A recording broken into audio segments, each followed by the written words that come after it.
À vous la parole. Merci beaucoup. C'est bon, vous m'entendez? Super.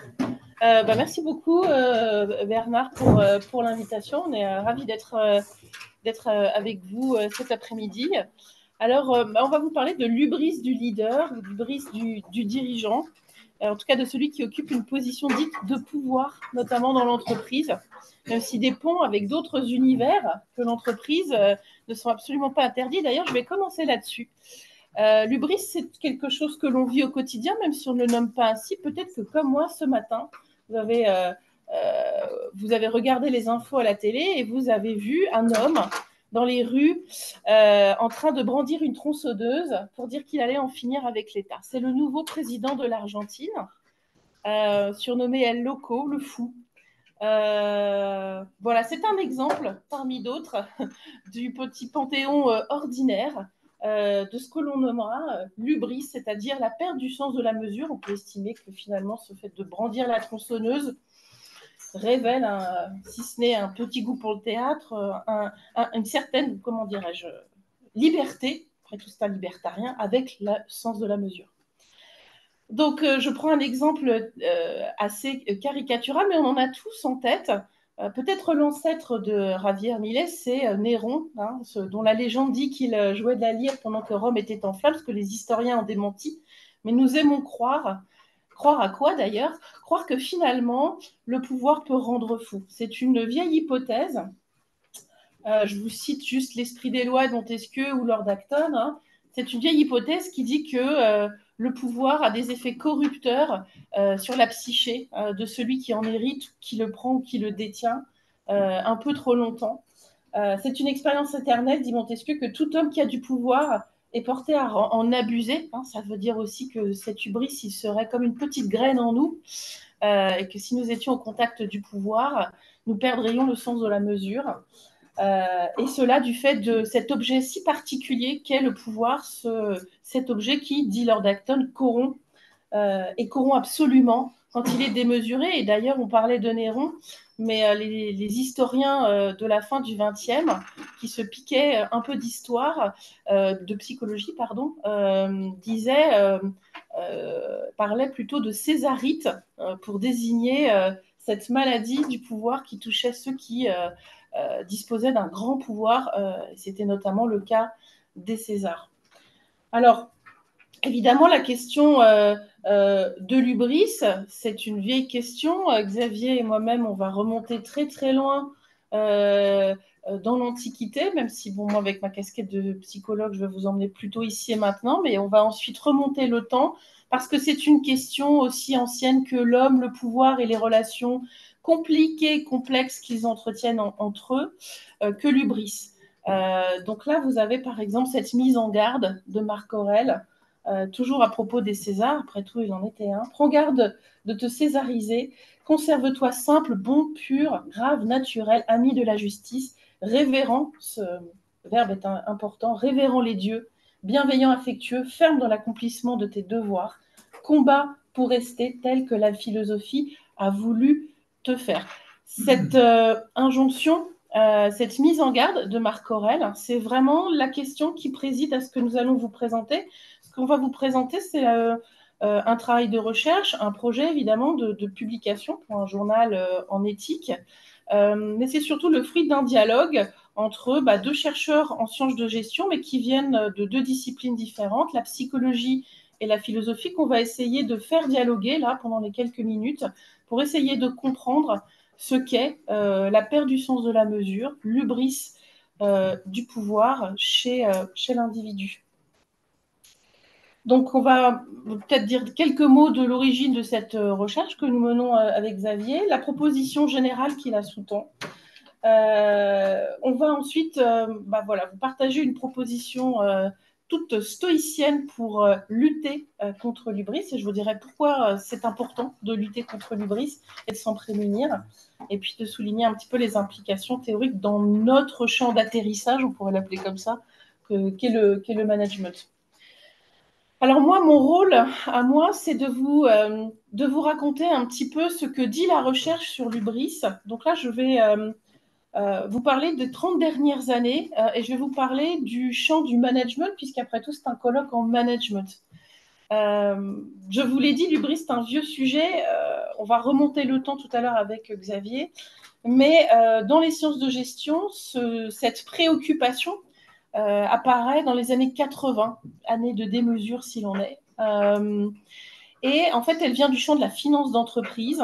C'est là qu'est formulée ce qu'on appelle l'hypothèse d'hubris. Alors, c'est un peu cocasse. C'est Richard Roll, qui est un professeur de corporate finance, qui cherche à expliquer pourquoi des dirigeants d'entreprise, des CEOs, paient trop cher des acquisitions dans des deals.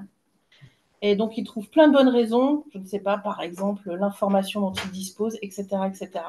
Mais il y a quand même une partie de la variance qu'il ne sait pas expliquer dans ces acquisitions payées trop cher. Et il dit, je ne sais pas expliquer ce résidu, hein, c'est un résidu, je ne sais pas l'expliquer, ça doit être l'hubris. Comprenez, l'ego du dirigeant qui a fait qu'il a payé trop cher des acquisitions. Et c'est comme ça que naît l'hypothèse d'hubris dans le champ du management. Elle est au départ en finance.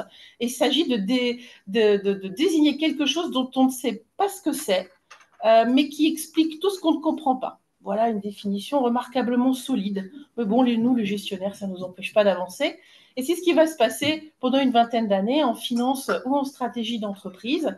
On va prendre conscience, on parlait des risques ce matin avec Bernard, que l'ego du dirigeant est potentiellement un risque de perdre de l'argent, risque de faire un peu des folies avec l'entreprise et d'être un préjudice porté à sa performance. Et donc, en raison de cela, les chercheurs en management vont tenter de mesurer empiriquement l'hubris, sauf que ça n'est pas facile d'ouvrir cette boîte noire.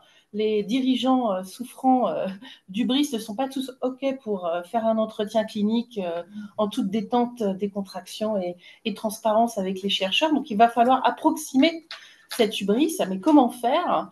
Et là, c'est un petit peu le concours, hein, les vainqueurs étant la mesure de l'occurrence du pronom « je » dans les lettres aux actionnaires ou la superficie en centimètres carrés de la photo du dirigeant dans le rapport annuel.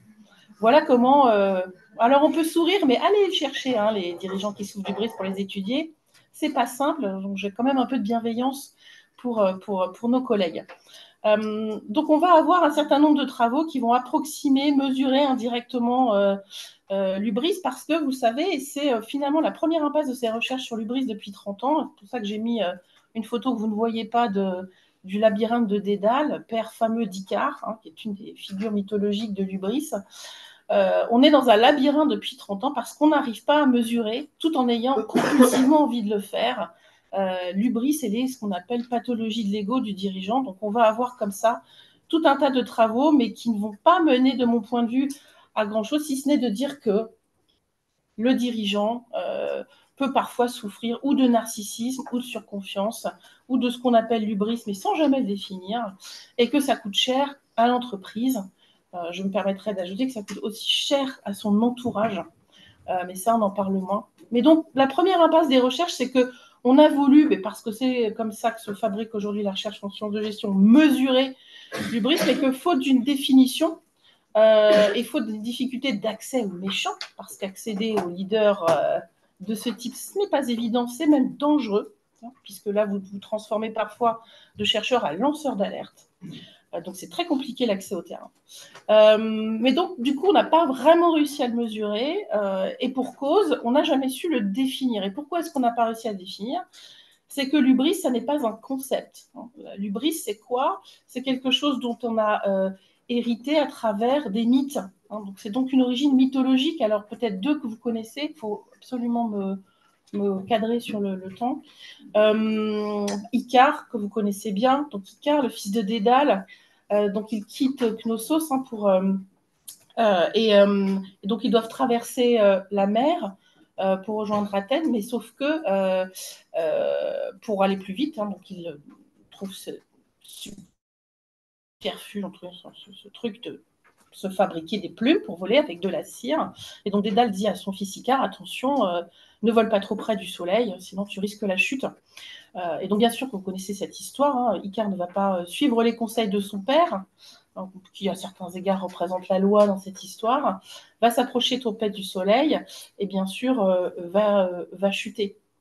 Mais Équin n'est pas la seule histoire du Brice. Il y en a plein dans la mythologie. Vous avez celle de Phaéton aussi. Je vais aller assez rapidement, qui a voulu conduire le char du soleil. Et là aussi, n'avait pas écouté les conseils de son père, qui lui avait dit que cela n'était pas possible parce qu'il ne saurait pas maîtriser les chevaux. Et bien sûr, il ne maîtrisa pas les chevaux. Et le soleil tomba et brûla les nuages. Donc causa une némésis, parce que souvent à l'hubris succède la némésis, c'est-à-dire la destruction. Donc en fait, l'hubris n'est pas réellement définissable au sens d'un concept. On verra tout à l'heure que les psychologues ont essayé d'en faire une mesure clinique, mais néanmoins, on peine à mesurer l'hubris parce que c'est quelque chose de très complexe qui s'est transmis à travers des histoires. Peut-être donner quelques exemples de ce qu'était l'hubris pour les anciens, au-delà des mythes que je vous ai racontés très rapidement. C'était évidemment cette idée d'un orgueil immédiatement suivi de la ruine, c'est ce que je disais sur ce couple hubris-némésis. C'était aussi cette idée que on ne sait pas maîtriser ses plaisirs et ses désirs. Et surtout, c'était aussi cette idée d'une insolence, d'une irrévérence à l'endroit des dieux, mais en même temps, une sorte de plaisir quand même éprouvé dans l'expérience de la supériorité aux autres. Donc l'hubris, en fait, si on regarde la littérature, c'est quelque chose d'extrêmement complexe, avec des émotions mêlées, ambivalentes. Et aujourd'hui, on ne sait pas encore le définir, et c'est plus finalement un archétype qu'un concept. Donc il est assez dur à saisir. Malgré tout, dans les années 2000, on va avoir une nouvelle vague de chercheurs qui vient de la psychologie politique et de la psychiatrie, et notamment David Owen, que peut-être certains plus âgés ont connu, parce que c'est l'auteur du plan Vance-Owen en Yougoslavie en 1995, plan de paix, qui était aussi ministre des Affaires étrangères et médecin psychiatre britannique, et qui va écrire un livre en 2009 qui s'appelle The Intoxication of Power, qui raconte l'hubris de Bush et Blair durant la guerre en Irak. Et partant de là, il va essayer de définir ce qu'il appelle un syndrome, c'est-à-dire une description clinique d'un syndrome, c'est une forme de trouble entre le normal et le pathologique, quelque part entre les deux, d'hubris. Et partant de là, on va avoir une nouvelle tentative de définir ce qu'est l'hubris avec les outils de la psychiatrie. Et donc là, vous en avez dressé à grands traits le résumé que j'en ai fait avec ma co-auteure Hélène Bollard. L'hubris, peut-être retenir ce que l'on en sait aujourd'hui. C'est quelque chose de contingent, c'est-à-dire qu'en théorie, on n'est pas avec l'hubris, c'est-à-dire qu'on développe de l'hubris au contact du pouvoir. C'est vraiment quelque chose qui est contingent et qui naît de la fréquentation du pouvoir, qui va être mal maîtrisé et qui va entraîner des comportements inadaptés de la part du leader. Sachant que ces comportements, ils viennent d'un trouble dans le rapport à soi. On se croit plus grand qu'on est, donc il y a un sentiment de grandiosité assez proche du trouble narcissique de la personnalité. Il y a une surestimation de ses capacités, ce que les psychologues pourront appeler de la surconfiance, et cette idée aussi de uniqueness, de je suis le seul capable d'exercer ces fonctions. Donc il y a un trouble dans le rapport et l'estimation de soi, qui va avoir tout un tas de comportements que je liste là dans l'entreprise, très concrets. Il y a aussi un trouble dans le rapport aux autres, je suis supérieur aux autres, et un trouble dans le rapport à l'environnement, je maîtrise l'environnement. C'est cette idée de défier les dieux et de se croire au-dessus des autres hommes et de leurs lois et des règles qui s'appliquent à eux. Donc voilà, dit très rapidement comment la deuxième vague de recherche a tenté de définir un syndrome d'hubris, et aujourd'hui, l'enjeu pour les chercheurs, c'est vraiment l'accès au terrain pour essayer de mieux comprendre ce qui se passe dans la tête de ceux dont le pouvoir abîme la psyché. Est-ce que ça cesse quand on n'est plus exposé au pouvoir? Et surtout, c'est notre question avec Xavier, est-ce qu'on peut s'en prémunir, s'y préparer? Qu'est-ce qu'on peut faire de nous pour ne pas succomber à l'hubris si un jour vous deveniez ou vous receviez un grand pouvoir, un pouvoir vous est donné? Comment ne pas vous laisser corrompre? C'est ça notre question. Et le papier, il est né d'une insatisfaction par rapport, et je terminerai là-dessus, à la littérature existante. C'est que ça fait 30 ans que mes collègues gestionnaires essayent de trouver des mesures empiriques relativement peu satisfaisante, avec des conclusions relativement pauvres. L'ego, ça peut être dangereux pour la performance. OK. Mais moi, ça fait 20 ans que j'accompagne des dirigeants, j'ai exercé moi-même le pouvoir. On n'a pas le temps aujourd'hui, dans nos démocraties notamment. On a un enjeu, je ne vais pas revenir sur l'Argentine, sur d'autres exemples, on a un enjeu aussi aujourd'hui de qui accède au pouvoir et que pour ceux qui y accèdent, comment est-ce qu'ils peuvent rester en bon état, en bonne santé pour pouvoir exercer au mieux leurs prérogatives. C'est un enjeu politique autant qu'un enjeu psychologique et philosophique qui dépasse de loin la gestion. Et donc, moi, j'étais très insatisfaite. Il n'y avait pas de réponse concrète à donner à ceux qui détiennent le pouvoir et qu'on accompagne pour ceux qui font de l'accompagnement de dirigeants. Moi, j'ai trouvé des réponses à titre personnel dans la philosophie, notamment dans les pensées de Marc Aurèle, qui sont un magnifique manuel de réflexion sur comment se gouverner soi pour gouverner les autres. Mais je ne suis pas philosophe. J'ai donc été voir une personne compétente. Et donc, je vais céder la parole à Xavier pour défendre une approche à la fois plus philosophique et plus pratique de l'hubris et répondre à cette question de base, comment aider le leader à se prémunir de l'hubris. Merci Valérie de ce tableau qui est dressé de manière parfaite sur cette difficulté finalement de gérer l'hubris et cette difficulté de gérer l'hubris comme d'autres mots ou comme d'autres passions. Et c'est tout l'enjeu de la philosophie. Vous le savez, je ne vais pas vous faire l'offense de vous redessiner ou redéfinir ce que la philosophie est d'un point de vue à la fois scientifique, comment vivre. Et mes travaux s'inscrivent dans la suite de Pierre Hadot, avec qui j'ai travaillé. Pierre Hadot est celui qui a dessiné la question des exercices spirituels antiques. Et j'ai repris à la suite de s'interroger sur la réception des exercices spirituels antiques dans la philosophie contemporaine, ce qui était l'objet de ma thèse. Et j'ai ensuite continué toujours travailler sur cet enjeu de comment travailler la notion d'exercice spirituel. Il s'avère que les exercices spirituels, je vais en donner la définition dans un instant, qui est de dire que, avec Pierre Hadot, toute la philosophie, je la lis pour que ce soit clair pour tout le monde ce qu'est un exercice spirituel. Toute la philosophie antique est exercice spirituel. C'est pour ça que je vous dis bien qu'elle est différenciante par rapport à l'autre caractéristique scientifique de la philosophie. Je pense notamment aux premiers philosophes que peuvent être Thalès, Pythagore et les autres, et la différenciation entre les autres, mais encore une fois, ça, vous savez ça par cœur, en soi-même ou chez les autres, donc transformer en soi-même ou chez les autres la manière de vivre et de voir les choses. C'est à la fois un discours, la notion de théoria est importante, c'est un discours, ce sont des textes, ce sont des lectures, c'est un apprentissage théorique, théoria, c'est pas exactement la traduction, mais je le fais ici, qu'il soit intérieur ou extérieur, c'est-à-dire que c'est quelque chose que vous pouvez entendre comme quelque chose que vous pouvez formuler de vous-même, et une mise en œuvre pratique qui est la partie la plus importante. Et cet élément-là est important, notamment dans les travaux qu'a souligné Valérie, parce qu'il s'agit avant tout de chercher une notion pratique et de réussir à mieux vivre. La théorie est secondaire, c'est ce qui va différencier à la fois du scolasticisme, bien sûr, mais qui va également différencier de tous ceux qui, par exemple, n'ont jamais écrit dans les philosophes et pourtant pratiquaient quand même la philosophie. Donc l'important est toujours la pratique dans la notion d'exercice spirituel. C'est une discipline destinée à aider l'homme à mieux vivre, à mieux être, à vivre de ce qu'il jouit, plutôt que d'être soumis à ses passions finalement jamais assouvies. Et c'est là que le point de l'hubris apparaît de manière très claire.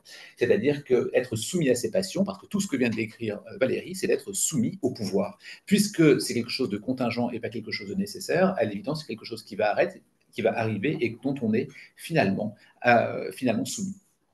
Et cette dimension est importante. Toutes les écoles antiques, ça ne veut plus changer. Toutes les écoles antiques ont en commun le souci. Si tu cliques une fois, peut-être. Toutes les écoles antiques, merci beaucoup. Toutes les écoles antiques vont finalement avoir effectivement cet enjeu-là. Mes travaux sont plus particulièrement portés sur les stoïciens, les épicuriens et les cyniques.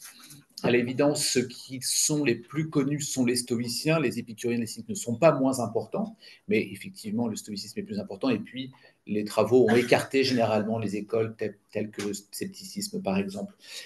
Ici, le tableau est naturellement peu lisible. L'enjeu est simplement de dire que les ensembles épicuriens, stoïciens ou cyniques vont chacun d'entre eux chercher à travailler différentes passions, différentes problématiques, différents mots, MAUX. Les passions, qui nous intéressent aujourd'hui, c'est celle du pouvoir, c'est-à-dire comment est-ce que je peux gérer le pouvoir tel qu'il m'est donné ou tel qu'il peut m'être donné, ou dès lors que je suis pris dans les griffes du pouvoir, par exemple. Mais évidemment, ce ne sont pas les seuls. Ça peut être la recherche de la gloire. Alors, pouvoir et gloire peuvent être ensemble, mais pas nécessairement. On peut vouloir la gloire sans forcément le pouvoir. Et ce n'est pas simplement cela. Les passions peuvent être l'accumulation de richesses, par exemple. Ça peut être également la notion de vouloir contrôler sans forcément avoir le pouvoir, mais en tout cas contrôler. Donc il y a différents mots de cette manière-là, et ces mots-là vont être abordés par les différentes écoles. Et ici, vous avez un tableau générique qui montre les différentes écoles, comment elles vont s'adresser aux problématiques du mot. Alors, les enjeux du pouvoir sont très lisibles à différents endroits dans la philosophie. Ça nous semblait tout à fait naturel, et ça nous a semblé tout à fait naturel d'ailleurs qu'on a commencé ensemble d'avancer sur ces travaux-là, parce que dans la philosophie, il y a énormément d'exemples dans lesquels on va se trouver confronté à cela. Je ne reviens pas sur Marc Aurèle, Valérie l'a dit de manière parfaite. Il y a également la notion d'Alcibiade. Alcibiade qui est un personnage historique, avéré, mais qui est mis en scène, évidemment, chez Platon, dans lequel il y a effectivement cette discussion importante entre Socrate et Alcibiade. Alcibiade cherche à contrôler, c'est un homme beau, c'est un homme riche, c'est un homme malin, intelligent, qui cherche à contrôler. Et il y a cette notion importante où cette phrase fondamentale de Socrate, ou en tout cas mise dans la bouche de Socrate par Platon, qui est « il faut avant tout te gouverner toi-même ». Avant de gouverner les autres, avant de gouverner la cité, il faut se gouverner soi-même. Ce qui, je ne vais pas détailler ici, mais ce qui évidemment fait écho à l'ensemble des fondamentaux de la philosophie antique, qui n'est jamais le gnosis et auton, à savoir le connais-toi toi-même, mais toujours l'épiléia et autou, qui signifie en grec la notion de prendre soin de soi. Cette notion importante est prendre soin de soi pour pouvoir prendre soin des autres. C'est juste une reformulation évidente ici de la part de Socrate, dès lors qu'il va effectivement dire « prends soin de toi », c'est-à-dire « va te gouverner d'abord et tu pourras gouverner les autres ». Cette notion importante, c'est fondamental dans le souci de soi. Il faut se soucier de soi pour pouvoir le faire. C'est un terme foucaldien, le souci de soi, bien sûr, et le souci de soi rend capable, je cite ici Michel Foucault, capable d'occuper dans la cité, dans la communauté ou dans les relations interindividuelles la place qui convient. Car on se soucie de soi, non pas pour échapper au monde, mais pour agir comme il faut. C'est une phrase, évidemment, que Foucault reprend en étudiant, évidemment, ça, ce sont ses cours, notamment au Collège de France, quand il commence à formuler de cette manière-là, et qu'il étudie à ce moment-là la philosophie antique, plus particulièrement des Sénèques ou Cicéron. Cette dimension-là, effectivement, est plus particulièrement, je dirais, prégnante dans l'attitude stoïcienne. Le pouvoir, on l'a dit, est une passion à laquelle les dirigeants succombent. C'est en prenant conscience de ce risque que ces derniers peuvent se mettre dans une disposition de pratique d'exercice spirituel au risque, effectivement, d'épanchement de l'âme. La diakusis, que l'on dit comme épanchement de l'âme, c'est dès lors que vous basculez dans cette hubris, vous basculez dans cette passion. Vous ne pouvez plus, finalement, faire en sorte de la contrôler. Eh bien, l'enjeu, effectivement, avec Valérie, c'est face, finalement,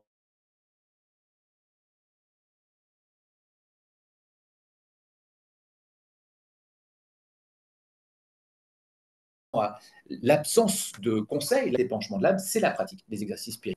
Dans l'attitude des stoïciens face au pouvoir, il y en a que je peux citer ici qui sont écrits.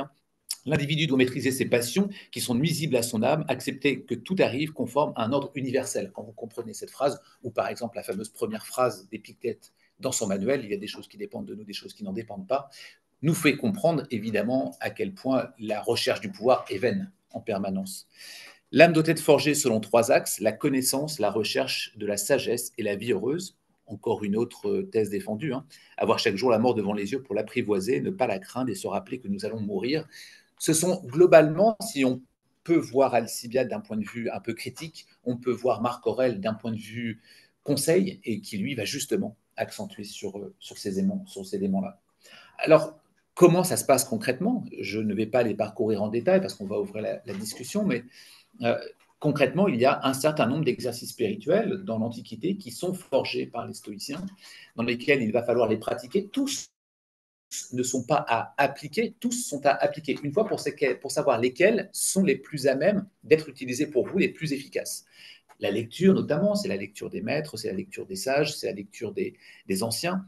L'écriture, je fais référence aux Upomenata, hein, qui sont les petits carnets dans lesquels les sages notaient les différents éléments pour pouvoir évidemment lutter contre leurs maux, MAUX. Le dialogue, comme encore une fois, vous le savez, l'enjeu n'est jamais, c'est très visible dans les dialogues de Socrate, hein, Platon, qui sont ne jamais avoir la volonté de convaincre l'autre, mais d'avoir raison ensemble. Cette dimension-là est particulièrement importante pour ceux qui se confrontent à l'hubris. L'introspection, pourquoi je fais ce que je fais, plus exactement, pourquoi est-ce que les choses que je fais vont avoir des conséquences pour moi ou pour les autres. L'attention à soi, l'attention de vigilance et la présence d'esprit. Et enfin, la notion de méditation. Cette notion de méditation n'a rien à voir évidemment avec les méditations telles qu'on peut le connaître d'un point de vue oriental. Les méditations sont globalement ce que l'on appelle la paraskoué, c'est-à-dire la notion de préparation. C'est le terme grec hein, qui signifie la préparation, qui signifie ainsi comment je peux me préparer à ce qui peut arriver. Et donc je médite sur ce qui peut arriver.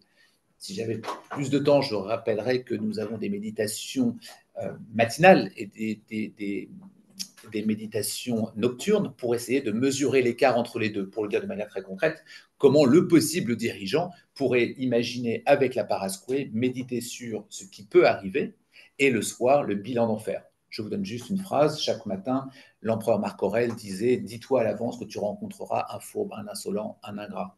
Et cette phrase-là est tout simplement une méditation destinée à la paraskoué. Cette dimension-là nous amène donc vers une conclusion, une contribution. Je vais juste en faire une pour ma part et je repasse la parole à Valérie concernant la contribution en sciences de gestion, en sciences du management, en sciences philosophiques, en tout cas dans la philosophie. Comme je l'expliquais quand j'ai commencé, mes travaux concernent la réception des exercices spirituels antiques dans la philosophie contemporaine. Autrement dit, comment l'espace contemporain peut réattribuer cette dimension-là. Et de manière très claire, je l'ai dit avec Alcibiade, je le dis avec Marc Aurèle ou avec d'autres, ça peut être Cicéron évidemment, ou encore Sénèque, la question du pouvoir est une question philosophique majeure dans l'Antiquité. La question des exercices spirituels est déjà une réponse à ce moment-là, et donc on peut en considérer une actualisation à travers la question des sciences du management. Valérie, je te repasse la parole pour les autres contributions. Oui, alors, maintenant, je vous ramène au pays des gestionnaires. Donc, moi, mes travaux s'inscrivent dans un champ un peu particulier, c'est pas les leadership studies, donc mobilise beaucoup de disciplines au service de l'étude du pouvoir et de l'influence. Aujourd'hui, on a à peu près 120 ans de recul de sciences du leadership. On en sait beaucoup sur ce qui permet à un individu d'influencer les autres, ça s'appelle le leadership. On en sait aussi un peu sur ce qu'on appelle le self-leadership, c'est-à-dire ce que peut faire l'individu. Donc là, on est dans la lignée des travaux de la commission sociale, ce qu'un individu peut faire pour s'influencer lui-même. Tout ça est très intéressant, mais il y a un grand absent dans ces travaux sur l'influence, c'est le rapport que entretient le leader au pouvoir. J'ai envie de dire qu'on oublie qu'en réalité, le leadership, c'est un ménage à trois. C'est-à-dire qu'il y a aussi la relation d'objet qu'entretient le leader au pouvoir qui doit être toujours questionnée dès lors qu'il exerce de l'influence sur les autres ou sur lui-même. Et ça, c'est un grand point d'aveuglement. Depuis quelques années, on a un nouveau paradigme qui émerge, parce que bon, quand même, nous, les gestionnaires, on sait reconnaître, on est pragmatique, on sait reconnaître qu'on arrive dans une voie sans issue. Un nouveau paradigme qui émerge s'appelle le leadership spirituel, qui vient dire mais il ne faut pas que parler de gymnastique cognitive pour s'influencer soi-même, de gymnastique comportementale pour influencer les autres. Il faut embrasser les choses de façon un peu plus large. Bref, il faut embrasser l'âme. Et il faut poser la question de l'âme, y compris quand on aborde la question du pouvoir et de leadership. Et en particulier aussi de ce qui se passe dans la vie intérieure du leader. Et donc depuis une vingtaine d'années, vous avez des travaux qui comme ça tournent un petit peu autour de cette idée, sans jamais bien définir, mais ça c'est les gestionnaires, de cette idée qu'il faut aller étudier le leadership aussi en se plaçant à l'intérieur et dans la vie intérieure du leader. Et c'est pour ça que de ce point de vue, je trouve que cette approche des exercices spirituels, outre qu'elle répond à un besoin pratique de ceux qui exercent le pouvoir et qu'elle offre une grille de lecture intéressante pour les pratiques de ceux qui accompagnent ceux qui exercent le pouvoir, je crois surtout qu'elle donne des clés pour saisir ce travail, cet exercice intérieur que fait le leader, le souci qu'il a de lui-même, de se gouverner lui-même et d'interroger cette relation que moi j'ai qualifiée dans d'autres papiers de numineuse, c'est-à-dire à la fois fascinante et effrayante et parfaitement peu rationnelle au pouvoir qu'il entretient. Et il me semble que, aussi psychologue puis-je être, aussi loyal vis-à-vis de ma discipline en management puis-je être, je crois qu'il n'y a qu'en philosophie que on peut trouver une façon d'embrasser le leadership en embrassant l'âme et en allant chercher ce travail, cet exercice de soi, qui est, de mon point de vue, le cœur du réacteur dans l'exercice du pouvoir et surtout dans la résistance aux effets du pouvoir sur la psyché.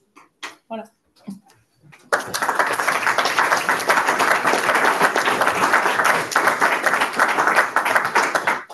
Merci beaucoup à tous les deux. On va avoir un temps de questions. Alors d'abord dans la salle et puis aussi en visio, vous pouvez poser vos questions dans le chat et puis je les prendrai, sauf si vous les voyez directement, ouais, vous les voyez. Qui veut prendre la parole? Une question là, Thierry? Et puis ensuite, Johan. Je vais rebondir sur votre dernière phrase. Vous avez dit qu'il y a que dans la philosophie, j'ai bien compris, on peut trouver un espace d'appropriation, une analyse de l'âme du leader et de sa vie intérieure. Vous ne croyez pas que c'est plutôt dans la théologie qu'on devrait pouvoir trouver ce genre de choses? Je pense que c'est un marché concurrentiel, là. Ça me paraît assez évident. J'ai cité la dimension du lumineux, hein, donc on va aussi du côté de la philosophie des religions, mais le leadership spirituel englobe l'approche théologique. Pour le coup. Alors, j'ai une remarque, une question précise et puis une question qui me taraude et vous avez abordé, donc je vous la poserai. La première remarque, c'est de la manière dont vous parlez du leadership, c'est très leader-centré. Hein. C'est-à-dire qu'il y a quand même d'autres écoles, et il ne faudrait pas faire nécessité-vertus. Il y a d'autres champs qui vous intéressent, ça ne veut pas dire que ça n'a pas été exploré ailleurs. Les travaux de Joseph Raelin, par exemple, à Northeastern sur Leaderful Practices, etc., ne sont pas toutes centrées sur le leader qui acquiert du pouvoir, etc. Donc il y a quand même une petite réduction du leadership au leader et du leader à la course après le pouvoir. La question ouverte que j'ai, c'est, vous avez mentionné des citations qui disent que le pouvoir peut corrompre. Moi, je n'ai encore pas trouvé, mais je cherche et je suis preneur de référence, de vraies démonstrations que le pouvoir corrompt systématiquement. Ce n'est pas parce qu'il y a des gens qui ont dit le pouvoir peut corrompre que le pouvoir corrompt. Voilà, l'eau peut faire des dégâts des eaux, mais il n'y a pas des dégâts d'eau à chaque fois qu'il y a de la flotte. J'ai un dégât des eaux, c'est chez moi. Moi aussi. Mais ce que je veux dire, c'est que voilà, il faut dépasser. Moi, j'essaye de dépasser le lieu commun. Je suis d'accord avec l'affirmation, mais je n'ai pas encore vu la démonstration. Et le troisième élément, c'est que j'ai quand même un sentiment de pathologisation de l'hubris. Est-ce que l'hubris, c'est toujours mal? Et est-ce qu'il existe un pendant de l'hubris qui, à vos yeux, peut être sauvé? Parce que là, on a l'impression que dès qu'il y a de l'hubris, c'est pas bien. Dès qu'il y a du pouvoir, c'est pas bien. Alors, je veux bien que la poursuite du pouvoir, dans certaines visions, puisse corrompre, mais est-ce que toute poursuite du pouvoir corrompt? Et est-ce que toute acquisition du pouvoir, même si on n'a pas couru après pendant toute sa vie, parce que tout le monde n'essaye pas d'être président, mais il y a des gens qui ont du pouvoir avant, est-ce que forcément ils sont corrompus? Et est-ce que l'hubris, c'est forcément mal? Est-ce qu'il n'y a pas des manières de faire des choses qui n'existent pas, de vouloir leur... Regarde, parce que moi, bon, je veux bien Icar, mais ça ressemble aussi à une histoire qu'on raconte aux enfants quand on veut qu'ils restent tranquilles ici. Attention, on ne sort pas. Mais est-ce que ce n'est pas une manière de garder le contrôle? Donc, est-ce qu'il n'y a pas des formes d'hubris qui peuvent être positives, constructives, intéressantes et pas forcément dans l'exploitation? Peut-être répondre. Oui, alors, pour les besoins de l'exposé, je n'ai pas refait 100 ans de leadership studies, mais bien sûr qu'il y a différentes approches, elles ne sont pas tous centrées sur le leader. Et en général, le leadership, c'est une équation entre un ou plusieurs leaders, des individus, un contexte, et tout ça va fonctionner. Et voilà, j'ai absolument aucune conviction là-dessus. Mais moi, mon point d'entrée, en effet, c'est le leader et la relation qu'il va entretenir au pouvoir. Mais bien sûr, derrière se pose la question de quid de la responsabilité du contexte, hein, par exemple la culture de pouvoir dans lequel est le leader, le niveau de régulation des comportements, que ce soit des régulations individuelles, institutionnelles, ça c'est une vraie question.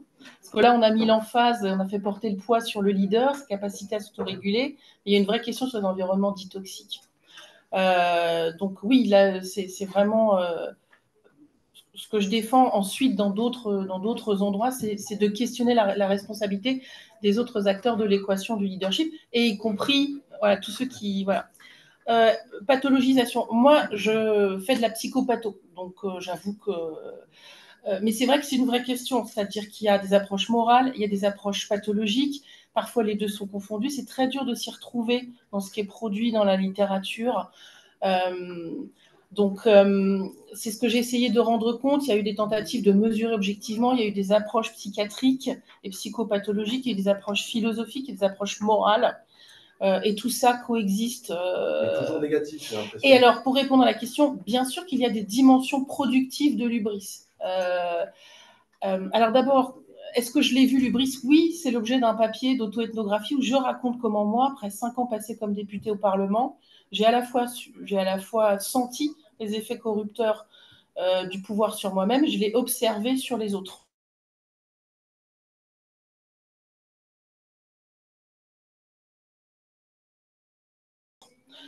Et justement, dans ce papier, j'ai entre guillemets aux méchants, nous les chercheurs, parce qu'il faut pouvoir accéder à ce qui se passe dans cette psyché pour pouvoir commencer à parler juste, il me semble. Et on manque cruellement, c'était le sens de mon ironie au départ, on manque cruellement de vraies données empiriques, primaires, directes.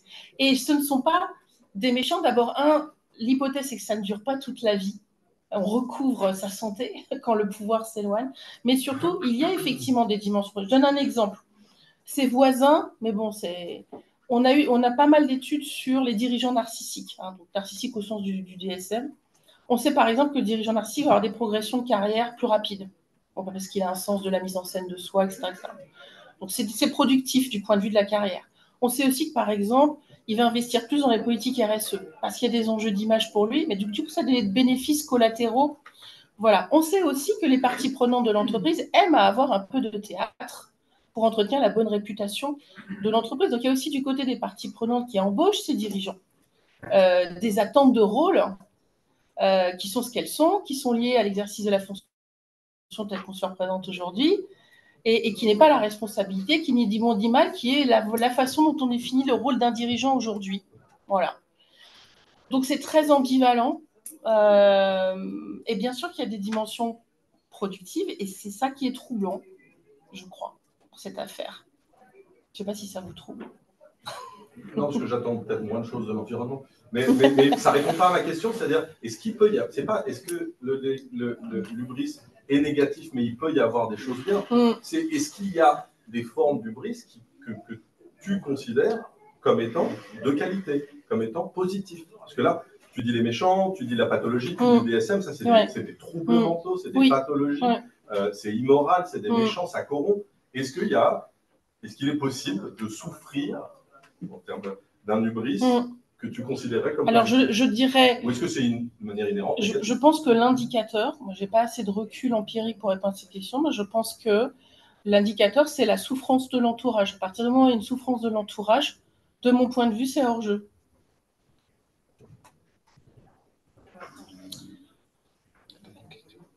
Alors, on peut prendre une dernière question. Donc, puisque le dialogue, c'est avoir raison ensemble, d'après ce que j'ai entendu, moi, ce que j'entends, c'est qu'en fait, vous présentez deux points de vue qui sont tout à fait complémentaires. D'un côté, il y a l'exercice de la vertu.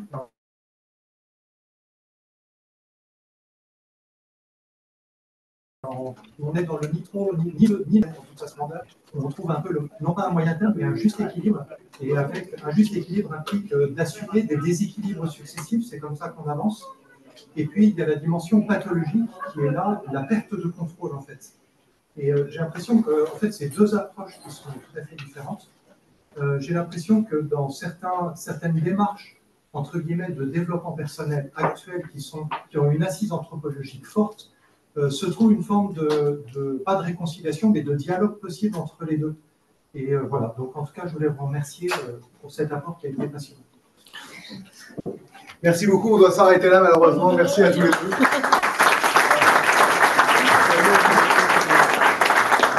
Vous avez peut-être un dernier mot de conclusion non, ça, je crois qu'il y avait une toute dernière question, c'est parce que quelqu'un avait levé la main aussi. Vous voulez, rattrapage.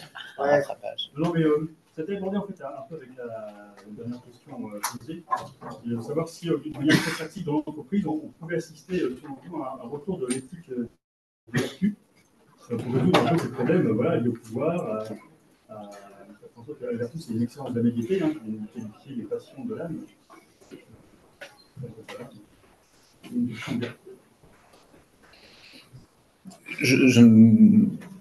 Votre question est très bonne, probablement pas que en entreprise. La question de l'éducation à la vertu est fondamentale. La question, c'est, et je vous la repose évidemment, à quel endroit apprenons-nous la vertu ou l'éthique, quel que soit l'endroit d'ailleurs. Et probablement que sa disparition, on peut le voir dans la philosophie antique, vous ne pouviez pas avoir quelqu'un qui pouvait émerger sur la place publique et prendre une fonction de dirigeant sans avoir été formé par un précepteur, par une éducation qui va justement lui permettre d'aller à l'extérieur, y compris si je regarde d'un point de vue oriental avec Siddhartha, qui va effectivement être formé. Et puis dans Namar, il sort bien sûr du palais, il n'empêche qu'il est formé auparavant. Nous ne pouvons pas agir sans que nous ne soyons pas fermés. Donc je suis parfaitement d'accord avec vous. Simplement, je ne limiterai pas votre point à l'action d'entreprise.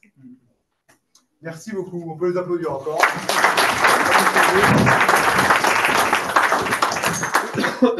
Merci à tous les deux. On a tout de suite l'intervention de Pierre Delbé. Toujours sur cette dimension individuelle de l'hubris et de la démesure.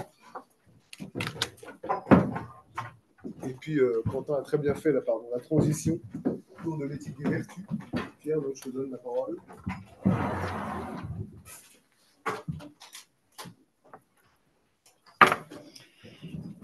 Bonjour à tous. Oui, alors moi, effectivement, je suis complètement dans la mouvance de cette dernière question. Donc, merci de cette interlude, de cette introduction. Parce que, en fait, la question que j'ai envie de vous poser, c'est la tempérance est-elle une vertu oubliée du manager?